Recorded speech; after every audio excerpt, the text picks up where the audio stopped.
Nos últimos meses, as manchetes econômicas no Brasil andam repletas de más notícias. Quase todo dia só se ouve falar em inflação alta, aumento de desemprego e encolhimento do PIB. Subi à tribuna para tratar de economia, mas na contramão do noticiário eu trago boas notícias. Vim falar do bom desempenho econômico de Rondônia, do meu estado. Ouvi aqui atentamente a fala da senadora Gleice Hoffmann, até porque estava presidindo a sessão, e como ela já disse aqui presente, a presidente da Comissão de Orçamento, senadora Rose de Freitas, e eu que sou membro também da comissão e estou relatando a área setorial de Justiça e Defesa, ano duro, ano difícil, mas temos saída. As crises são passageiras, são cíclicas, no mundo inteiro. Elas vêm e vão. Certa vez, senhor presidente, um rei que estava com dificuldade, o senador Raimundo Lira, de mais de 10 anos de dificuldade no reino, de pobreza, de miséria, de recessão, foi se aconselhar com o sábio, senadora Gleice. Aí, chegando lá, o sábio pegou um caderninho e anotou uma frase na primeira página, mas não deixou ele ler. E anotou outra na última página do caderninho. E só quando você chegar em casa, você lê a primeira página, o que está escrito na primeira página. E quando sentir vontade, lê a última página, mas não precisa ser agora. Daqui a algum tempo, lê a última página. Então, chegando em casa, ele abriu o caderno e leu a primeira página e disse, estava escrito, isso não vai continuar assim, logo virá um período de fartura. Porque a crise já estava longa, lógico que ela ia acabar. E assim são as crises no mundo inteiro. Aí ele esqueceu da última página. Depois de uns 8, 10 anos de fartura, no reino, prosperando, ele lembrou, e por curiosidade foi ler o que estava escrito na última página. Aí estava escrito, isso também não vai continuar assim. A fartura não vai ser eterna. Logo virá outro período de crise. Então, isso era para preparar, né, que as crises são sazonais, são passageiras. Então, o Brasil já enfrentou crises, talvez muito piores do que essa. O meu pai, que trabalhou durante mais de 50 anos para criar sua família na roça, em Santa Catarina, e criou 14 filhos junto com a minha mãe, ele falava sempre em crise. Eu ouvia, desde quando eu, me entendia por gente, eu ouvia o meu pai falando a crise, as dívidas do Banco do Brasil, ele não conseguia pagar, uma safra e outra safra, ia rolando a dívida, e no final das contas ele teve que vender pedaço da sua terra, depois que ele adquiriu com muito custo, com muito sacrifício, isso há 40 anos atrás, ele teve que vender parte da terra para pagar a conta do Banco do Brasil, porque estava em crise. A agricultura sempre viveu em crise. Hoje, a agricultura vive um período extraordinário, senador Cristóvão. O Brasil, graças ao agronegócio, a agricultura e a pecuária, está ainda se mantendo, poderia estar numa situação ainda pior. E eu falo aqui do meu estado, que é um estado agropecuário, e que lá, graças a Deus, a crise chegou, mas os ventos soprando bem leve. Não chegou soprando forte como em parte do mundo e aqui em outras partes do Brasil. Senhor presidente, a economia rondoniense tem apresentado uma expansão consistente e vigorosa nos últimos anos. Na década passada, ela teve o quarto maior crescimento do PIB entre os estados da federação, com uma alta de 71% entre os anos de 2000 a 2010. De 2010 para cá, o desempenho econômico do nosso estado continua a acelerar, avançando a uma taxa de 7% ao ano. Se Rondônia fosse um país, o crescimento de sua economia estaria em patamares semelhantes aos das melhores nações emergentes como a China e a Índia. O progresso de nosso estado tem sua espinha dorsal na produção de alimentos. A agricultura e a pecuária e a piscicultura têm sido motores do nosso desenvolvimento. Falando sobre a agricultura, gostaria de destacar a produção de soja, café e cacau em nosso estado. Desde a época que fui governador, criamos as bases com a construção do Porto Graneleiro de Porto Velho, que grande parte da safra do Mato Grosso e Rondônia hoje são escoadas por Porto Velho, via hidrovia do Madeira, até o porto de Itacoatiara, no Amazonas, onde atraca os navios de grande calado. Os campos de soja de Rondônia tiveram na safra passada a maior produtividade do Brasil, gerando quase 3.200 quilos de grãos por hectare. Para este ano, existe a expectativa de que aumentemos nossa produção total em cerca de 20%, atingindo 730 mil toneladas do produto. Já as lavouras cafeeiras em Rondônia foram responsáveis em 2014 pela segunda maior safra de café conilon do país, com quase 1,5 milhão de sacas produzidas, um volume de grãos que faz de nosso estado entre o quarto e o quinto maior produtor de café do Brasil. A cultura do cacau, por sua vez, produziu aproximadamente 14 mil toneladas dessa amêndoa em 2013, levando o estado ao terceiro lugar no ranking nacional. Há 2 anos, a produtividade dos cacaueiros rondonienses ultrapassou os 500 quilos por hectare. Em breve, esse número deve subir para até 3 toneladas por hectare, com a introdução neste ano de novas espécies de cacau no estado. A Embrapa tem feito um trabalho extraordinário na área do cacau, na área do café, criando lá uma variedade própria do nosso estado, chamado BRS Ouro Preto, que está produzindo até 160 sacas por hectare.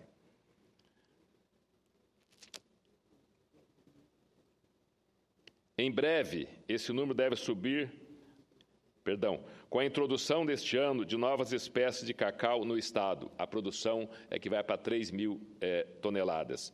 O outro motor de nosso desenvolvimento, a pecuária, também mostra números excelentes.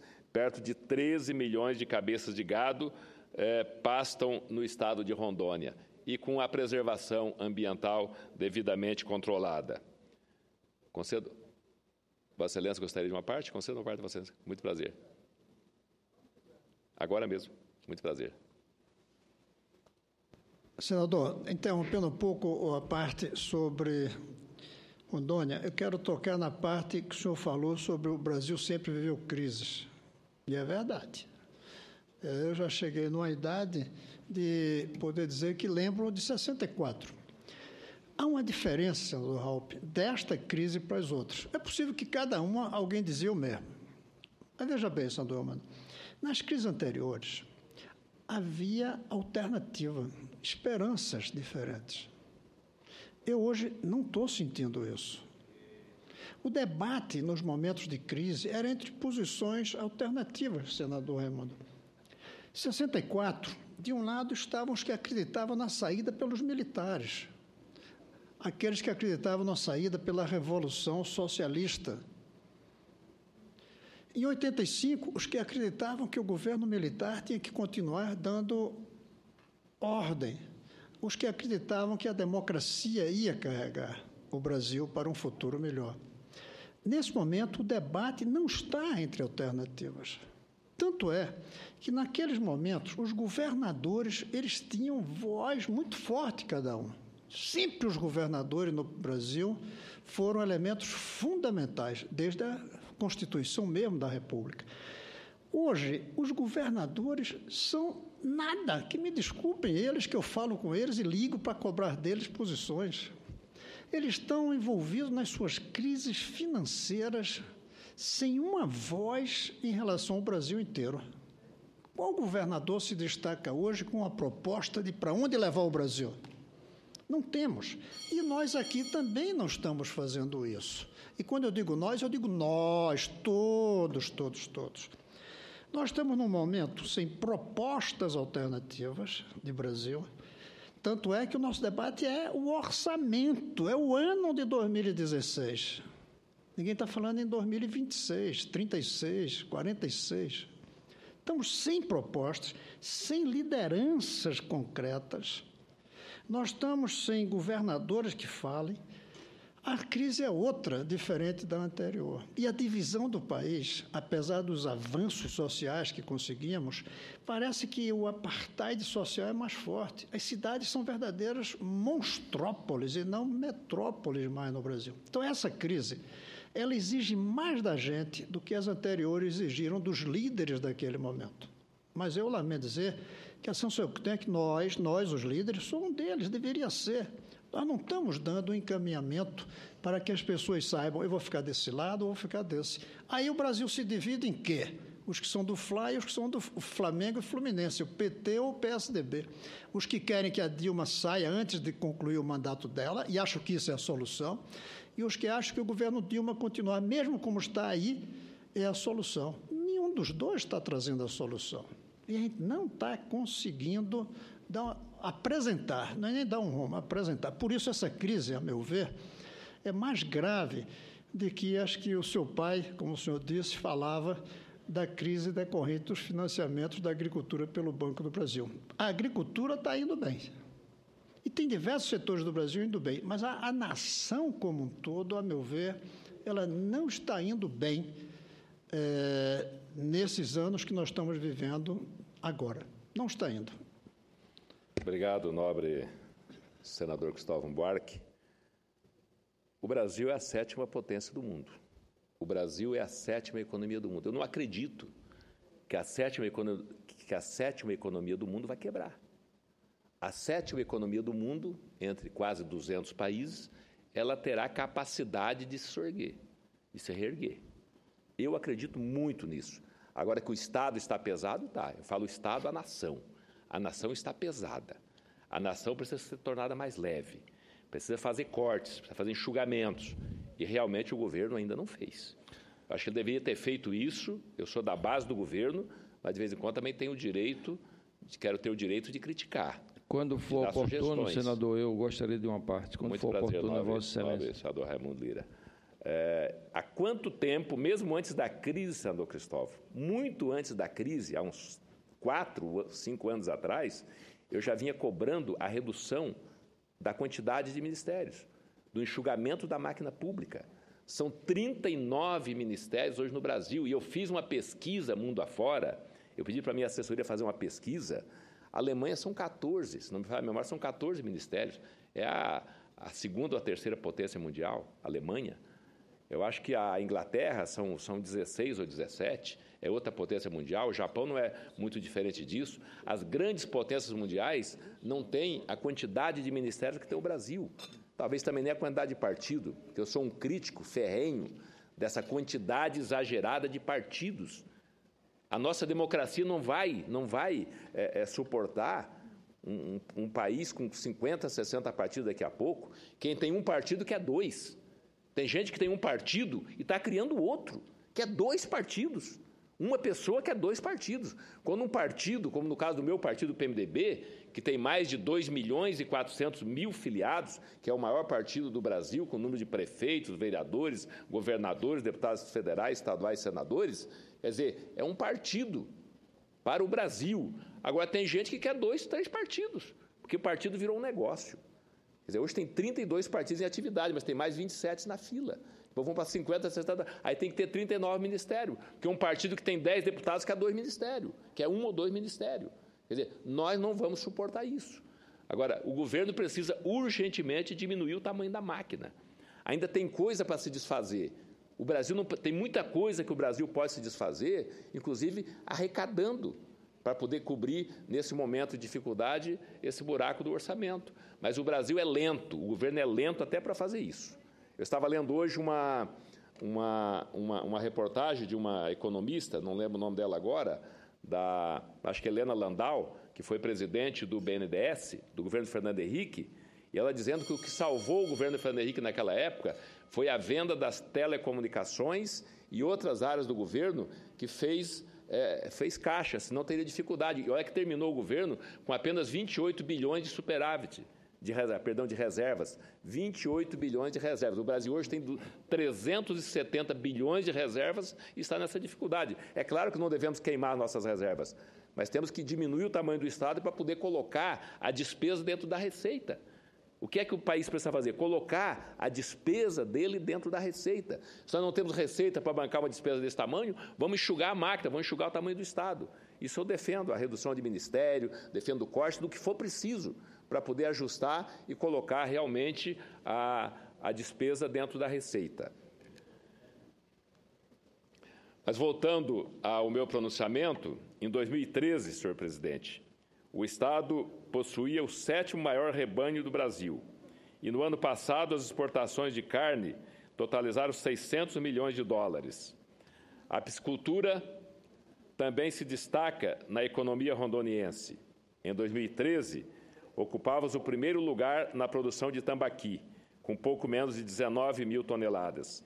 A produção de peixe no estado evoluiu de 10 mil toneladas em 2012 para 80 mil toneladas no ano passado, um aumento de 8 vezes em apenas 2 anos. As perspectivas em nosso estado são bastante animadoras.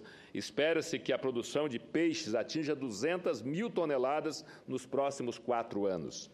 O sucesso da atividade agropecuária tem estimulado de forma decisiva a atividade industrial no estado. Para que se tenha uma ideia da vinculação entre essas duas áreas, vale lembrar que em 2013, as 3 maiores manufaturas de Rondônia estavam ligadas à pecuária e faturaram perto de 4 bilhões de reais. No ano passado, a indústria teve receitas de cerca de 6 bilhões de dólares. Para este ano, a expectativa é de um crescimento na casa de 2%, apesar da recessão brasileira.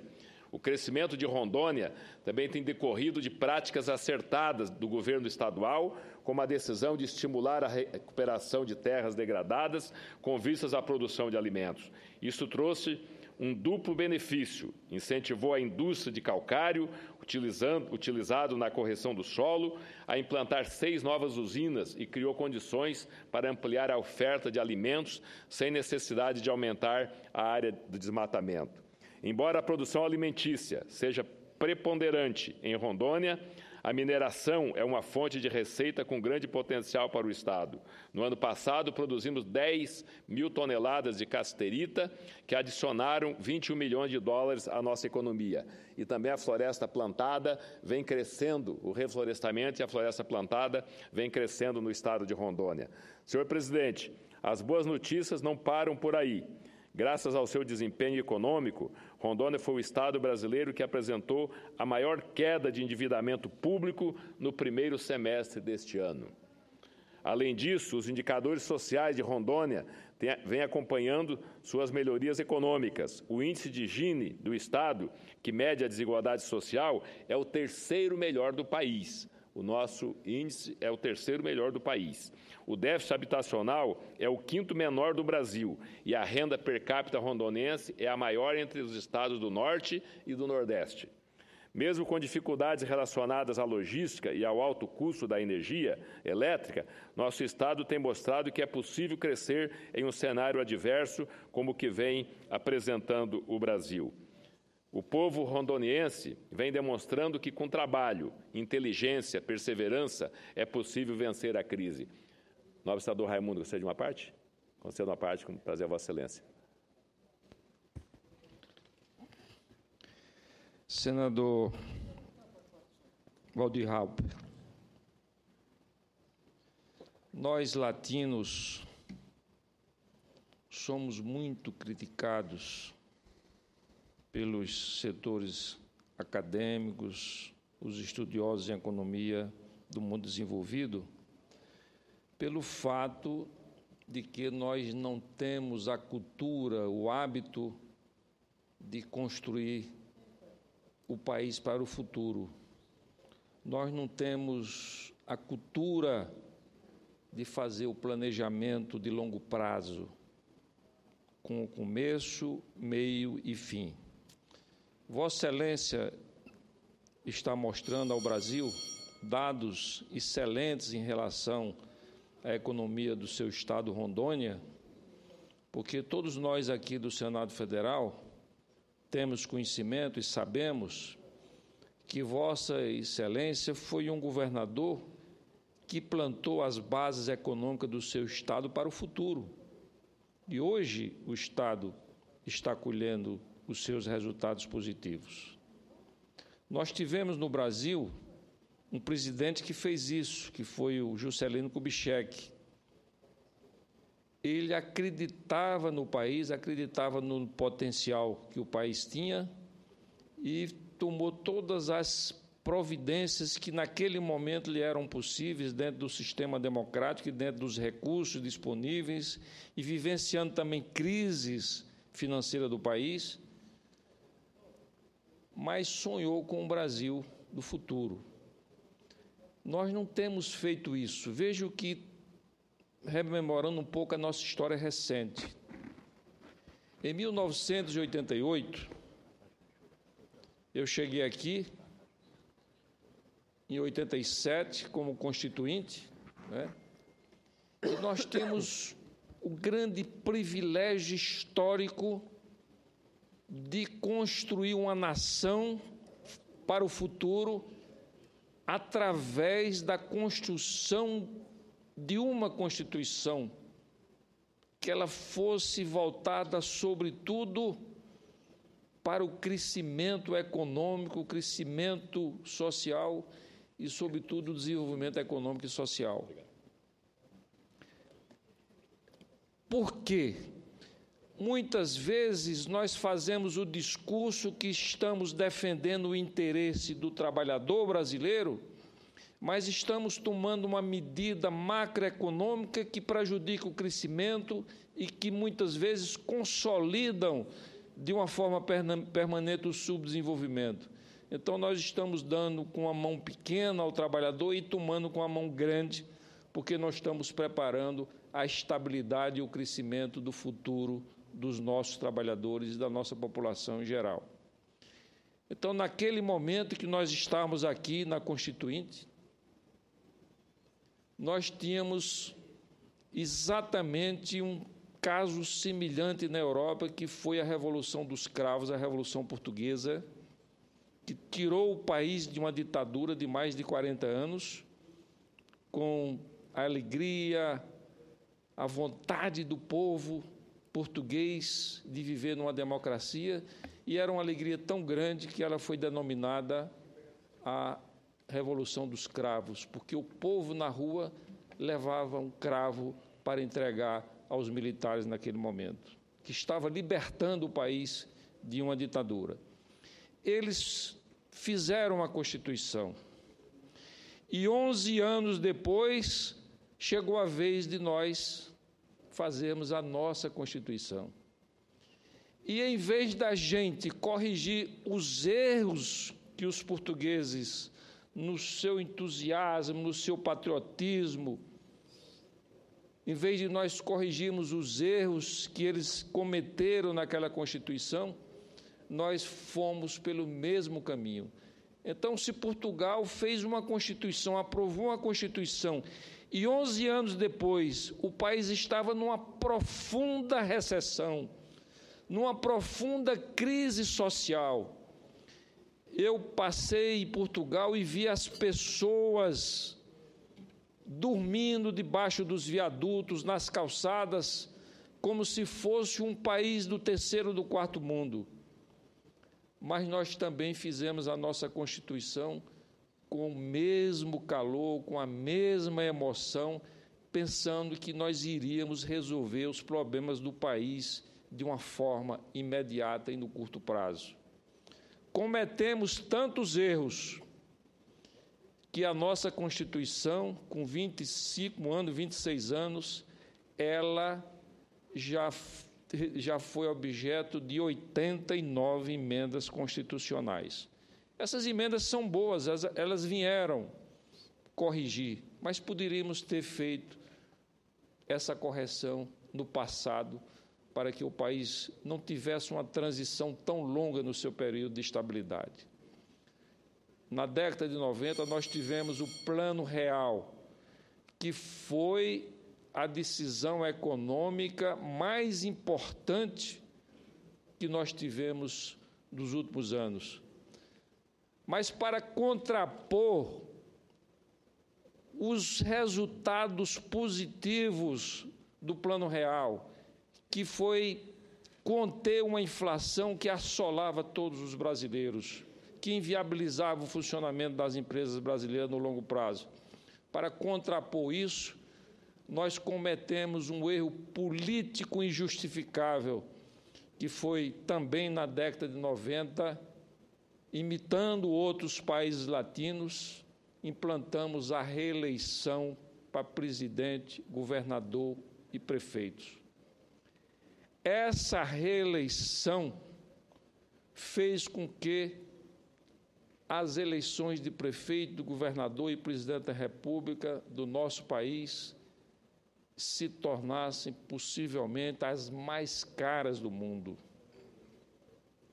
Essa reeleição criou demandas políticas e econômicas para os governadores e prefeitos, porque quando o governador era eleito, no outro dia, o primeiro dia era o dia de festa, o dia de posse, o dia de comemoração da sua eleição. O segundo dia já era para traçar todas as estratégias da reeleição. Vamos criar mais secretarias para atender os partidos políticos. Vamos trazer todos os prefeitos do município para o nosso lado. Vamos trazer, se possível, a totalidade dos deputados estaduais das Assembleias Legislativas, no mínimo 2/3. Então, isso passou a ter um custo político e econômico formidável, que fez com que as nossas reservas, as nossas energias fossem exauridas. Então, essa crise que nós estamos vivenciando agora é uma crise sistêmica, é uma crise que foi nascida há vários anos, é uma crise que foi construída por vários governos. Se esse governo cometeu muitos erros, e cometeu de fato, foi em função de um sistema político e econômico que nos levou à situação em que nós estamos. Então, verificamos hoje que os nossos estados estão quebrados, os nossos estados estão a demandar recursos extras, e é por isso que nós estamos recebendo aqui em Brasília a pressão dos governadores, que, conforme falou o grande senador Cristóvão Buarque, eles já não têm a importância política que tinham no passado. Por quê? Porque não existe independência política sem existir independência econômica.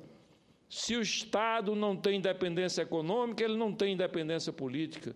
Então, os nossos governadores, que eram os amortecedores das crises cíclicas que nós tínhamos no Brasil, esses governadores, senador Cristóvão Buarque, perderam força.